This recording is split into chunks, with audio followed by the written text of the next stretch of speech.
Today, we delve into the story of the late Charlie Munger, a titan of investing whose wisdom extended far beyond the realms of finance. Born in Omaha, Nebraska in 1924, Charlie's early years were shaped by the Great Depression. His service in the U.S. Army Air Corps, he developed a keen analytical mind. This led him to Harvard Law School, where he excelled, graduating magna cum laude in 1948.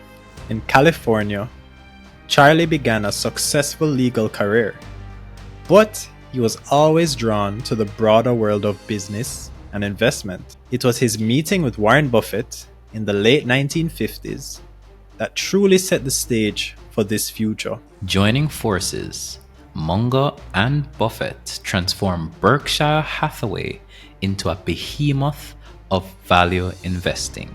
The big money is not in the buying and selling, but in the waiting.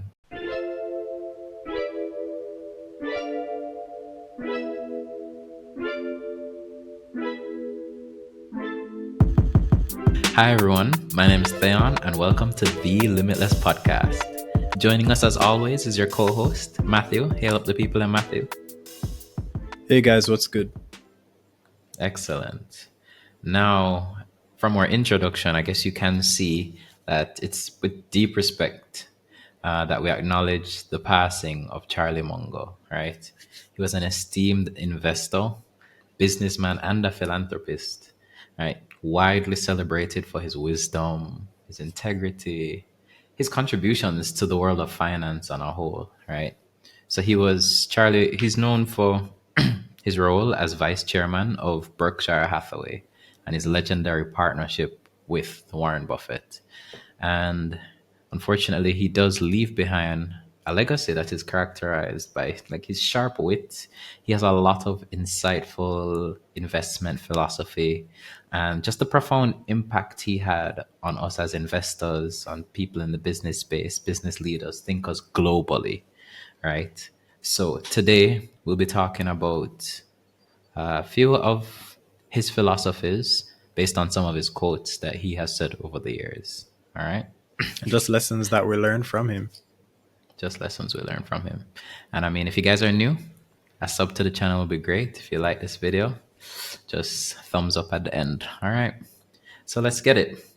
So one of the quotes I like from Charlie is the first rule of compounding is to never interrupt it unnecessarily. Right. And it really, to me, it just speaks about the power of compound interest because I mean, even Albert Einstein said it. Albert Einstein actually has a quote about compound interest. He who understands it earns it. He who doesn't pays it. All right. That's a quote by Albert Einstein. So, I mean, so the power of compound interest is real. It's very, very, very real, especially with a long-term investment mindset. And especially based on, and Preston, you've also said it in previous podcasts too.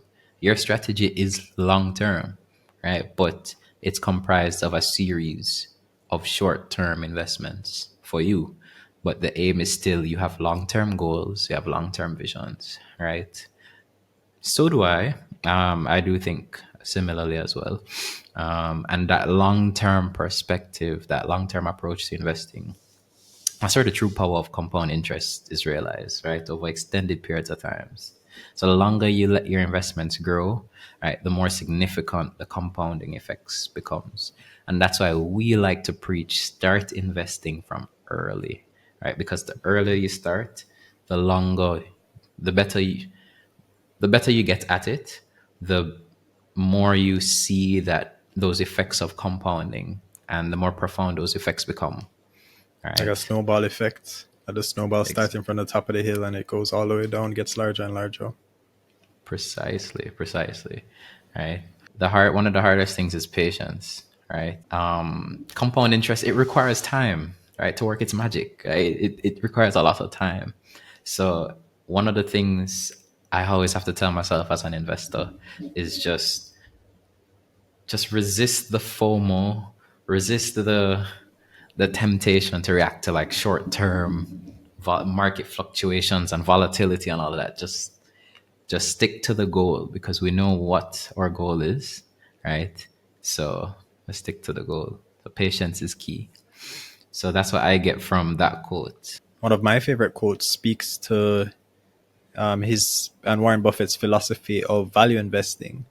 So he says it's far better to buy a wonderful company at a fair price than a fair company at a wonderful price.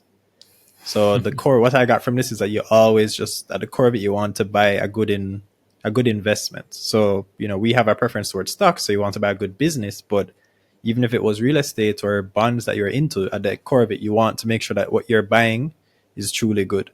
So I think like one of the things about with value investing is that you don't just want to look at the stock price or the PE, the price to earnings ratio.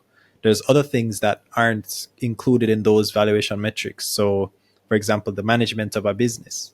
You want good management that has similar goals towards you. They actually want to truly grow the value of the company in a way that can, lead to an increase in the share price and also paying out more dividends, profitability, revenues. You also want to look at the market or the industry that the business is in, because even if you have good management, if you're not in a good industry, like an industry that is growing versus an industry that's shrinking, it doesn't matter how good the management is or how good the revenues and the profits are. Like if overall the industry itself isn't looking too good, especially when you mentioned long term, thinking 5-10 years down the line, if it's a shrinking industry, maybe at times to sell the stock or look towards something else. They also taught me a lot about, or he also taught me a lot about the margin of safety, about like whenever you're buying a company, you want to have a good margin of safety. So essentially it's like, imagine you're looking at a stock, it's at $1, but then say you are valuing it at like $1.20. There's like a possible 20% upside versus looking at a company that say it's at $1 now, but you see the true value as like a $3 stock or a $4 stock. There's a much higher margin of safety in that. And so you always want to look at things like that, the true value of the business when you are looking, or value of the investment when you are looking to invest. Another thing that I learned, you have to be able to control your emotions in investing, especially with something like, for example, stocks. There are things that, he gave a good example of the Mr. Market analogy, where say you and I, Theon, started a business, or say Limitless, we say 50-50. And imagine if every day, I'm Mr. Market in this example, every day I come to you with a different price and I'm proposing to buy out your share. So today the business could be doing really well, and I'm like, I want to buy your stake out at a $1 per share. Then the next day the business is doing, nothing has changed about the business, but then I'm telling you, no, I'm going to buy it at $3 per share. And then the next day I'm saying I'm going to buy it at 10 cents. Nothing has changed about the business within that short amount of time, but that's essentially what the market does with the stock. Nothing can change in the business itself, but then just things can change in the perception of the company, or just what's going on with people. Like someone could just need to sell their shares and they just sell it down. You have to be able to control your emotions, because if you're someone who can't control your emotions, you might be like, oh no, I'm going to sell. But you always have to be like, wait, the stock price is dropping, but how is the business itself doing? So you have to try to look at things that you may not really, there's always things that you sometimes may not know, and you always want to try to be increasing that knowledge. And you have to have that proper mindset when you're looking at investments. Yeah, and that ties back to the same quote, my first quote, which was the first rule of compounding is to never interrupt it unnecessarily. And that patience really and truly is key, right? It does take some time, but you have to, part of being patient is also controlling your emotions, because you can just get fed up and say, oh, this stock is not doing what I want it to do, and then just sell it. But what's your timeline on it? Did the things that you expected, have they played out, right? Is there a better option? So it all boils down to that. I think another quote that I also like, the best way to avoid mistakes is to be willing to learn from others. It's much less painful to learn from the mistakes of others than to do it all yourself. And that is 100% facts, right? So I think Charlie was talking about just the efficiency, right, of learning from the mistakes of others, because then you don't have to go through what they did, right? If you sit and you observe and understand the failures of other people, it's good because you personally are not taking that risk on, right? You haven't put skin in the game, you haven't put money in it, right? You've seen the lesson, you've learned from your friend or whoever it is, whether it's a book that you've read about people's mistakes or so on, whether it's a podcast you've listened to, like the Limitless Podcast, where we talk about maybe our losses or so on, right? Whatever the example is, right? It's good to use those lessons and learn from them. I think that's the biggest thing. Always learn from your mistakes. Like let's say you buy a stock and the price goes down, right? Sometimes, yeah, the first thing you probably get angry, you probably get disappointed or sad, maybe cry because you put a lot of money in it, right? But at the end of the day, the best thing you can do is understand why did this stock go down, right? Learn from it and learn from the good things as well, right? Learn from definitely the good things. Let's say you buy a stock and you didn't expect it to go up 10x, you only expected it to go up 2x, right? Still learn from it. Why did it go up 10x, right? Is this the factor? Is it because, the float is small or something, right? That way you can replicate those kind of things. And don't just do it in the bad times, do it in the good times as well. And I think for me, it requires a lot of humility, right? Acknowledging that, I don't have all I don't have all the answers. I don't know everything in the market. I don't know what the market's gonna do, and that's tough sometimes. Like sometimes you could do all your reading and research, right? But you really and truly don't have all the answers, and so I think this quote is really good from that perspective. And also, I've realized for me personally, I don't know about you, Preston, but in our stock group chats, all right, I learn a lot, especially when especially when somebody does,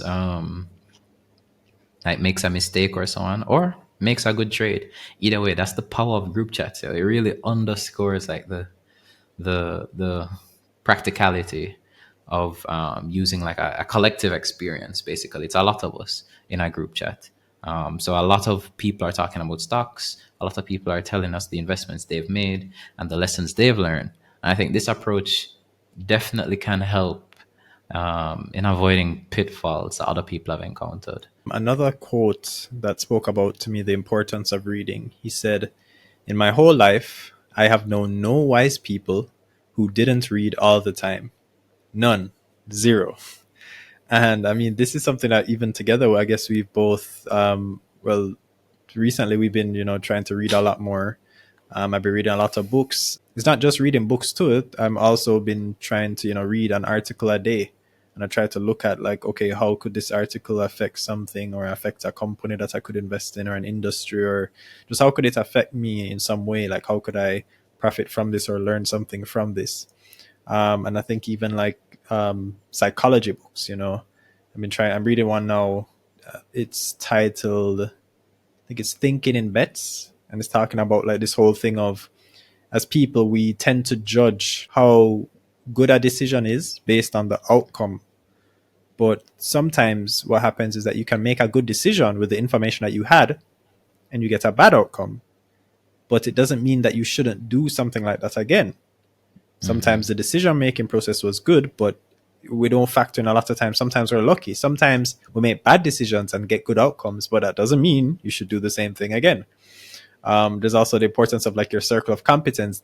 Warren Buffett and Charlie speak about that all the time, about trying to invest in things that you understand. They can expand that circle of competence, but at the core of it, you need to make sure that what you're investing in, you understand, whether it's a stock, whether it's a bond, whether it's real estate, anything, you need to make sure you understand what you're investing in, and you get a better understanding by you can deepen your circle of competence, and you can actually expand the circle too by reading every day or reading every week or whichever frequency you want, but reading and trying to always learn. Charlie really dedicated his life to investing and making the finance space better. Just learning from this legend, I think for us, it gives me, for me personally, it gives me a lot of good investment tips. And for both of us, it gives us a lot of good investment tips. So thank you so much, guys. Of course, rest in peace, Charlie. And yeah, this is Limitless Podcast. If you guys loved it, you can subscribe, leave a like. Take care.